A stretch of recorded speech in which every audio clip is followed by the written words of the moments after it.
friends, welcome back to my channel. இன்னைக்கு நாம ஈஸியான மெத்தட்ல சிக்கன் குழம்பு எப்படி செய்யலாம்னு சொல்லிட்டு பார்க்கலாம். இது இட்லி, தோசை, பூரி, சப்பாத்தி, ரைஸ் எல்லாத்துக்குமே சைட் டிஷ்ஷா வச்சு சாப்பிடலாம். ரொம்ப டேஸ்டியா இருக்கும். அதுக்கு முன்னாடி நீங்க நம்ம சேனலுக்கு புதுசா ஃபர்ஸ்ட் டைம் நம்ம சேனல் வீடியோ வாட்ச் பண்றீங்களா? சோ கீழ இருக்க ரெட் கலர் சப்ஸ்கிரைப் பட்டனை கிளிக் பண்ணி சப்ஸ்கிரைப் பண்ணிக்கோங்க. அது பக்கத்துல இருக்க பெல் ஐகானை மறக்காம கிளிக் பண்ணிடுங்க. சோ நான் போடுற வீடியோஸ்லாம் உடனடியாக நோட்டிபிகேஷனா வரும் உங்களுக்கு. ஃபஸ்ட்டு தேவையான இன்க்ரீடியன்ஸ் என்னென்னு பார்த்துடலாம். ஒரு தக்காளி கட் பண்ணி எடுத்து வச்சுருக்கேன். அப்புறம் இஞ்சியும் பூண்டும் பேஸ்ட் பண்ணி எடுத்து வச்சுருக்கேன். அப்புறமா சின்ன வெங்காயம் 12 to 15. சிக்கனை மீடியம் சைஸாக கட் பண்ணி எடுத்து வச்சுருக்கேன்.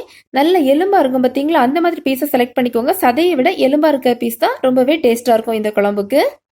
இப்போது செய்கிறதுக்கு ஸ்டார்ட் பண்ணிடலாம். கேஸ் ஸ்டவ்வில் வைக்கல, வெளியே தான் வச்சுருக்கேன். ஓகே, எல்லாம் மிக்ஸ் பண்ணிட்டு நம்ம கேஸ் ஸ்டவ்வுக்கு ஷிஃப்ட் பண்ண போகிறோம். இஞ்சி பூண்டு பேஸ்ட்டு ஆட் பண்ணிக்கலாம் ஃபஸ்ட்டு. அதுக்கப்புறம் சின்ன வெங்காயம் ஆட் பண்ணிக்கலாம். அப்புறம் பெரிய தக்காளி 1 சேர்த்துக்கிறேன். சின்ன தக்காளி அப்படின்னா நீங்கள் 2 சேர்த்துக்கோங்க. அப்புறம் உங்களுக்கு எந்த அளவுக்கு குழம்பு தேவையோ அதுக்கு ஏற்ற மாதிரி வாட்டர் ஆட் பண்ணிக்கோங்க. அதை விட கொஞ்சம் ஜாஸ்தியாகவே ஆட் பண்ணிக்கோங்க. ஏன்னா நம்ம நல்லா கொதிக்க வச்சு வைக்கிற டைம் அது நல்லா கொதிச்சு வர டைம் அதோட அளவு கம்மியாகும். ஸோ உங்களுக்கு எந்த அளவு தேவையோ அதை விட கூட கொஞ்சம் சேர்த்து ஜாஸ்தியாக ஆட் பண்ணிக்கோங்க. இப்போ வாட்டர் ஆட் பண்ணிவிட்டேன். இதுக்கப்புறமா நம்ம சிக்கன் எடுத்து வச்சுருக்கோம்ல கட் பண்ணி அதை சேர்த்துடலாம். சேர்த்துட்டு இப்போது நல்லா மிக்ஸ் பண்ணிடலாம். நல்லா மிக்ஸ் பண்ணிவிட்டு அதுக்கப்புறமா நம்ம கேஸ் ஸ்டவ்வுக்கு ஷிஃப்ட் பண்ணிடலாம். ஓகே, இப்போ நல்லா மிக்ஸ் பண்ணிட்டேன். இனி நாம் இதை அப்படியே எடுத்து கேஸ் ஸ்டவ்வுக்கு ஷிஃப்ட் பண்ணிடலாம். இப்போ கேஸ் ஸ்டவ்வில் நான் ஷிஃப்ட் பண்ணிட்டேன். இனி இது கொஞ்சம் ஒரு 5 மினிட்ஸ் போல் நல்லா கொதிக்கணும். கொதிச்சதுக்கு அப்புறமா தான் நம்ம அடுத்த ப்ரொசீஜர் என்னன்னு சொல்லிட்டு பார்க்கலாம். ஃப்ரெண்ட்ஸ், இது ரொம்பவே டேஸ்டியாக இருக்கும். ரொம்ப ஈஸி தான். உங்களுக்கு பார்க்கும்போதே தெரிஞ்சிருக்கும். நம்ம ஃபஸ்ட்டே எல்லாம் மிக்ஸ் பண்ணிட்டோம். வதக்கக்கூடியது எந்த ப்ரொசீஜருமே இதில் கிடையாது. எல்லாம் டேரெக்டாக சேர்த்துட்டு அப்புறமா வேக வச்சு எடுத்துட வேண்டியதான். ரொம்ப டேஸ்ட்டாக இருக்கும். பட் சிம்பிள் மெத்தட் தான். ரொம்ப சிம்பிள் மெத்தட் தான். பட் ரொம்பவே டேஸ்டியாக இருக்கும்.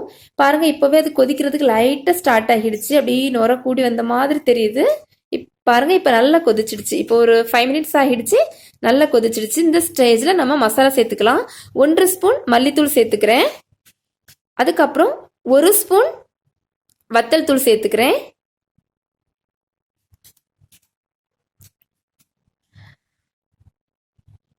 காரம் கொஞ்சம் ஜாஸ்தியாக நினைக்கிறவங்க கூட சேர்த்துக்கோங்க. அப்புறம் 1/4 ஸ்பூன் மஞ்சள் தூள். மஞ்சள் தூள் கண்டிப்பாக சேர்க்கணும். சிக்கன், மட்டன் எல்லாத்துலேயுமே மஞ்சள் தூள் கண்டிப்பாக சேர்த்துக்கணும். ஸோ இப்போ சிக்கன் மசாலா ஒரு 1/2 ஸ்பூன் சேர்த்துக்கிறேன். ஓகே, நம்ம வத்தல் தூள் மல்லித்தூள்லாம் ஆல்ரெடி நிறைய சேர்த்துருக்கிறதுனால இது ஒரு 1/2 ஸ்பூன் போதும். இனி நல்லா மிக்ஸ் பண்ணிடலாம். மிக்ஸ் பண்ணிவிட்டு அது நல்லா கொதிக்கணும். ஓகே, இந்த மசாலாலாம் நல்லா வேகணும். ஸோ அது அப்படியே கொஞ்சம் மீடியம் ஃப்ளேம்லேயே வச்சுக்கோங்க. நம்ம சில்வர் பாத்திரத்தில் வச்சுருக்கோம். ஸோ அது அடி பிடிக்கிறதுக்கு சான்ஸ் இருக்குது. ஸோ அடிக்கடி நம்ம மிக்ஸ் பண்ணிகிட்டே இருக்கணும். இப்போ தேவையான அளவுக்கு சால்ட் சேர்த்துக்கலாம். சால்ட் நான் மற்ற வீடியோஸ்லேயும் சொன்ன மாதிரி தான், கம்மியாகவே சேர்த்துக்கோங்க. தேவைன்னா எக்ஸ்ட்ரா ஆட் பண்ணிக்கலாம். ஜாஸ்தி ஆயிட்டுனா ஒன்றும் பண்ண முடியாது, டேஸ்ட்டு அப்படியே போயிடும். ஸோ ஃபஸ்ட்டு கம்மியாகவே சேர்த்துக்கோங்க. நல்லா கொதிக்குது. இதே மாதிரி மீடியம் ஃப்ளேம்லேயே வச்சு கொஞ்சம் கொதிக்க விட்டுறணும். இதில் தேங்காவும் சீரகம் 1 ஸ்பூன் சேர்த்து அரைச்சிருக்கேன். தேங்காவும் சீரகம் 1 ஸ்பூன் சேர்த்து அரைச்சிருக்கேன். அதுவும் இப்போ இதுக்கு கூட நான் ஆட் பண்ணிட்டேன். இனி இதையும் நல்லா நம்ம மிக்ஸ் பண்ணிடலாம். மிக்ஸ் பண்ணிவிட்டு இது இன்னும் ஒரு 15 மினிட்ஸ் அப்படியே கொதிக்கணும். ஓகே, இன்னொரு 15 மினிட்ஸ் அப்படியே கொதிக்கட்டும். மீடியம் ஃப்ளேமில் வச்சுக்கோங்க. மீடியம் ஃப்ளேமில் இருந்து 15 மினிட்ஸ் நல்லா கொதிக்கட்டும். அப்படின்னா தான் அந்த குழம்பு ரொம்ப டேஸ்ட்டாக இருக்கும். அந்த மசாலா எல்லாம் நல்லா வெந்து டேஸ்ட்டு சூப்பராக கொடுக்கும். அப்படியே கொதிக்க ஸ்டார்ட் ஆகுது. இப்போ 15 மினிட்ஸ் ஆயிடுச்சு. நம்ம கொத்தமல்லி தழை போட்டுடலாம். போட்டு ஆஃப் பண்ணிடலாம். ஓகே, இனி நாம் தாளித்து விட்டுடலாம். ஒரு பேன் வச்சுக்கலாம். பேன் ஹீட் ஆனதும் அதில் ஆயில் சேர்த்துக்கலாம். ஆயிலும் கொஞ்சம் ஹீட் ஆகட்டும். அதுக்கப்புறமா நாம் கடுகு இருக்குல்ல, கடுகு அதை சேர்த்துக்கலாம். கடுகு சேர்த்துட்டு அது அப்படியே பொரிஞ்சு வெடிக்க ஸ்டார்ட் ஆகும். ஓகே, இப்போ பாருங்க, அது அப்படியே பொரிஞ்சு அப்படி வெடிக்குது. இந்த ஸ்டேஜில் நம்ம 2 கிராம்பு சேர்த்துக்கலாம். கிராம்பு ஜாஸ்தியாக சேர்த்துறாதீங்க, நாக்கில் சுருன்னு பிடிக்கும்.